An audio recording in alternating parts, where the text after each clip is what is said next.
Yo tout le monde, bienvenue sur la chaîne de le Wemax. Et la chaîne des kaiju, apparemment, parce qu'on est sur des monstres gentils, oui c'est le paradis, des monstres marins, oui ce sont des fantassins, je sais pas. En tout cas, vous avez vu notre review de kaiju numéro 8, épisode 1, on espère, elle est là, là-haut, on vous laisse le temps d'aller la voir si ce n'est pas le cas, on va spoiler sur cet épisode 2. Épisode 2 du coup qui correspond au chapitre 2 et 3 du manga. On remercie Atsushi qui nous a mis quelques notes qui vont être très utiles pour review cet épisode. Voilà, titre de l'épisode Kaiju au Taosu Kaiju, donc le kaiju qui bat, qui pulvérise d'autres kaiju. Et nous on espère du coup que vous allez être l'abonné qui pulvérise les clochettes d'abonnement. Let's go. On y va. On veut entendre bling bling bling, genre vous l'avez fracassé. Ah bah et surtout, pas que, hein. Si c'est avec la même force que notre kaiju numéro 8, là, la sonnette, elle va plus marcher. N'oubliez pas les notifs, hein, les amis. Très important aussi d'activer toutes les notifs si vous voulez tout recevoir, parce que YouTube a un petit peu changé, on a l'impression, et du coup, si vous le faites pas, bah, vous recevez pas les notifs. Donc, c'est pas qu'on sort des vidéos. C'est un peu ballot. C'est un peu dommage. C'est un peu dommage. On commence peut-être par la scène post-générique de l'épisode précédent.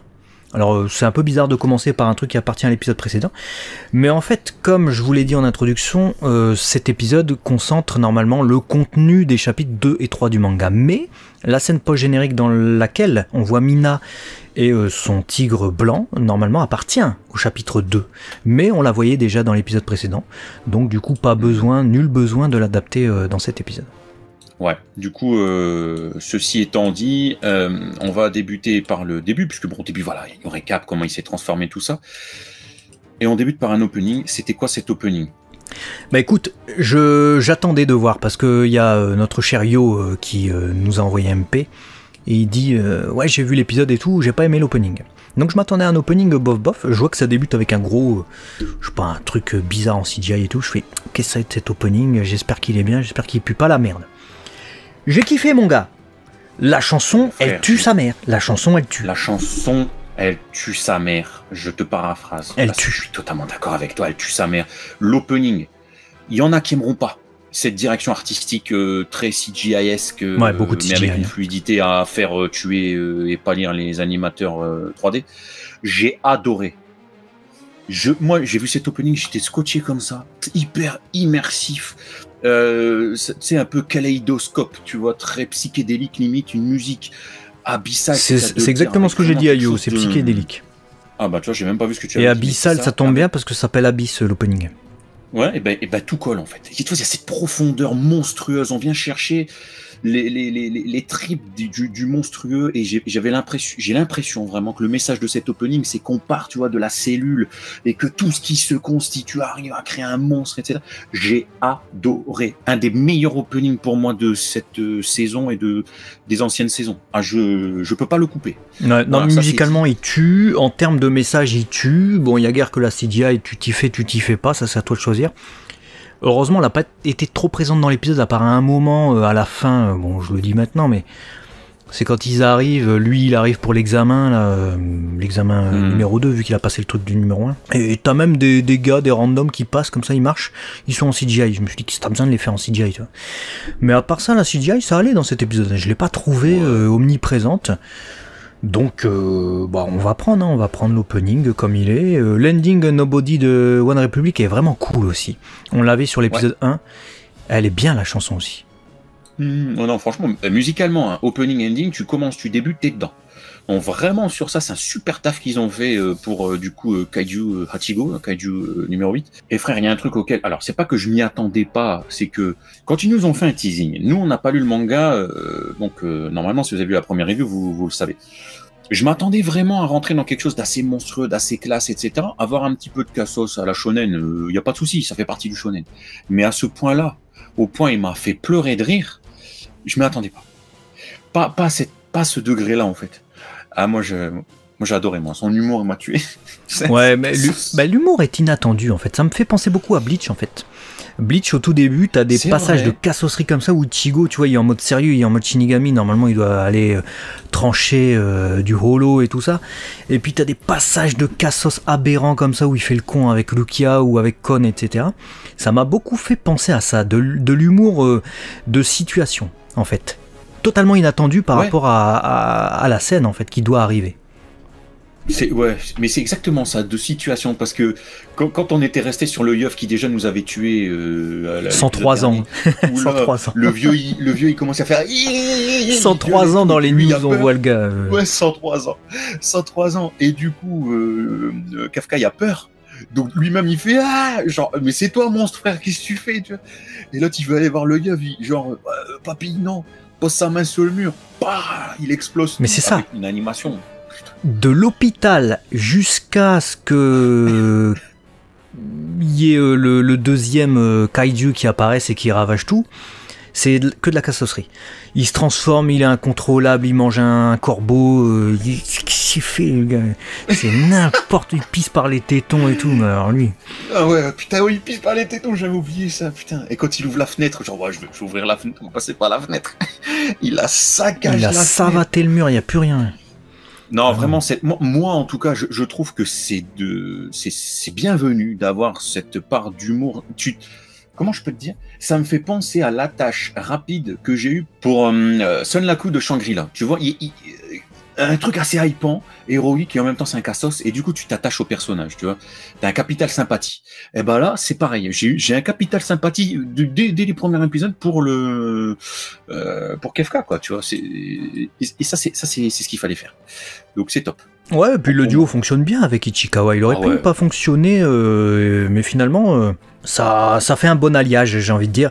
Et les deux, en plus, sont vraiment complémentaires, parce que quand ils vont sauver la petite et sa mère, bon, sa mère, on sait pas comment elle a survécu, faudra m'expliquer, parce que c'est pas qu'une étagère qui lui est tombée dessus, mais bon, quand ils vont sauver les deux, quand il y a l'attaque du grand kaiju, là, bah, ils sont vraiment complémentaires. L'autre, il sauve le game, bon, il salit tout, il détruit un quartier entier, mais... il y a Ichikawa qui est là et qui remplit sa mission, qui aide la petite famille et qui prévient du coup les secours. C'est une bonne paire, j'ai envie de dire. J'ai envie de voir comment va évoluer leur relation, comment ils vont continuer à œuvrer en binôme, en parallèle. Enfin, à mon avis, ils seront pas qu'en binôme, parce que je vois gros comme une maison que les deux, ils vont être pris évidemment dans la troisième brigade, hein, celle de Mina, ou une autre brigade peut-être même, hein, qui sera en concurrence avec, je sais pas. Mais ils vont continuer à travailler à deux, je pense. Et j'ai hâte de voir comment ça va évoluer. Est-ce que ils vont être encore complémentaires, je fais ci, l'autre il fait ça, ou est-ce que du coup ils auront moins de relations et ils seront vraiment rivaux comme ils le signifiaient dans cet épisode? J'ai du mal à y croire. On verra. Ouais, après je pense que plus ça va avancer, on voit que ce kaiju est quand même assez cheaté, donc est-ce que ça va pas faire un système à la One Punch Man où en fait sa puissance démesurée va attirer les kaiju les plus dangereux et les plus complexes à abattre. Ouais, ou alors ils vont tous se tirer, tu vois. Ils vont avoir tellement peur de celui-ci. Moi, ce que je vois venir, c'est qu'à la toute fin de l'épisode, on a la révélation d'un nouveau personnage, hein, qui s'appelle Kikoru Shinomiya, du coup. C'est la fille blonde. Et on a une sorte de pouvoir, elle balance comme ça la camionnette en mode vas-y, bouge de cette place, c'est mon numéro porte-bonheur et tout. J'étais mort à la fin, je sais que s'il lui arrive n'importe quoi. Déjà, ça c'est l'humour qu'on avait en début d'épisode, vraiment de l'humour de Cassos. Et tu vois une sorte de combinaison. Donc alors, est-ce qu'elle aussi, elle est parasitée par un kaiju et la combinaison l'aide à utiliser ce pouvoir? Auquel cas, ça veut dire que déjà, les brigades de défense ont connaissance de ce truc? Ou alors, rien à voir. Comment il s'appelle? Kafka, c'est le seul qui a été parasité. Et c'est une combinaison qui power up les humains, qui leur permet du coup de lutter contre les kaiju.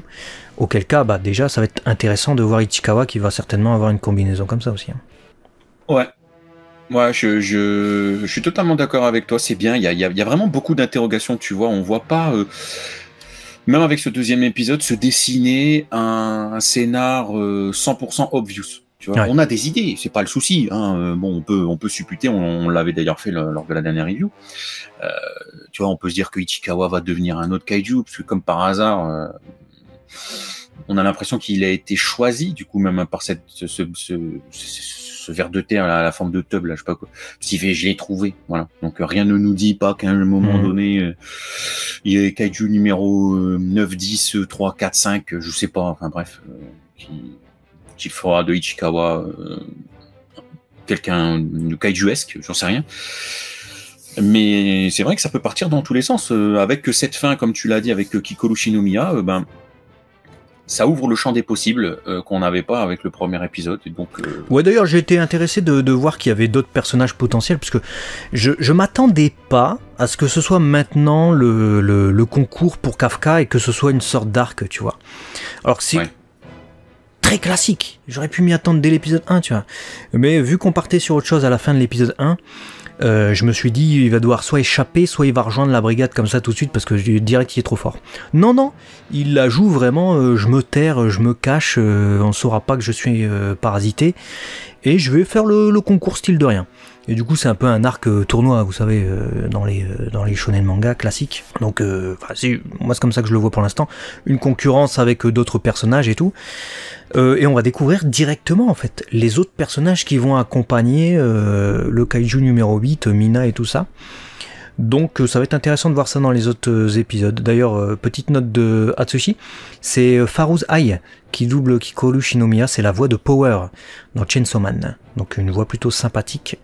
Et puis, vu qu'on est sur les détails ajoutés par Atsushi, sachez qu'à la fin de l'épisode, quand on voit la brigade numéro 3 arriver pour demander à la petite fille ce qui s'est passé, etc., bah écoutez, c'est pas dans le manga, visiblement. Normalement, on les voit pas arriver après la bataille, donc voilà.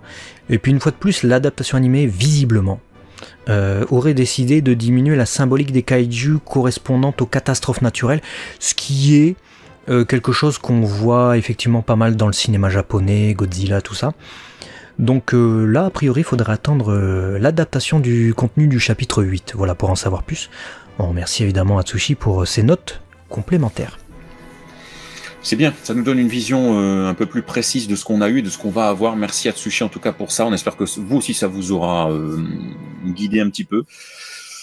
Mais non, vraiment très bon épisode. En plus, on voit que il s'est passé quelques mois. Hein, finalement, il n'arrive pas à forcément maîtriser totalement ses fulgurances. Là, à un moment donné, il vient, le kaiju, il est en train de bouffer un sandwich. Là, tu fais, mais qu'est-ce que tu fais? Tu ressembles à rien. Oh, moi, j'arrive pas à maîtriser. Je me suis posé la question de est-ce qu'il le faisait exprès ou pas. Alors, je pense pas.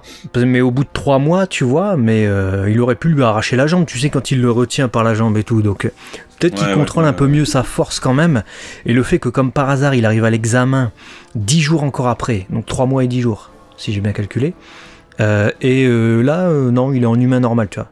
Il n'y a pas un moment où il pop, il aurait pu s'énerver contre Kikoru. Bim, je suis en kaiju, tu vois.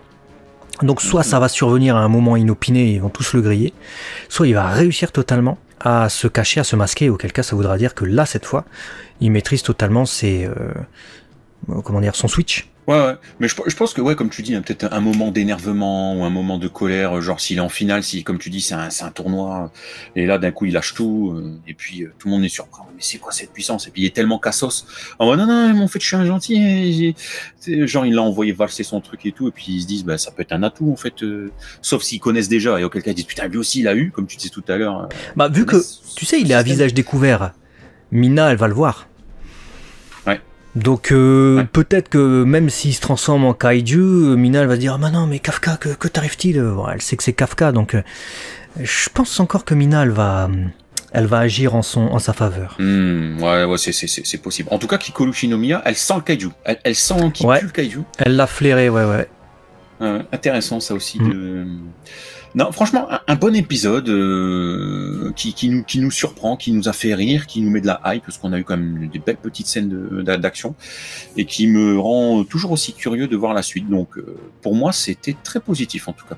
Voilà, bon ending, bonne intrigue, c'est marrant, on rigole bien, belle animation en plus de ça, on l'a pas dit. Bon, qu'est-ce qu'on se marre?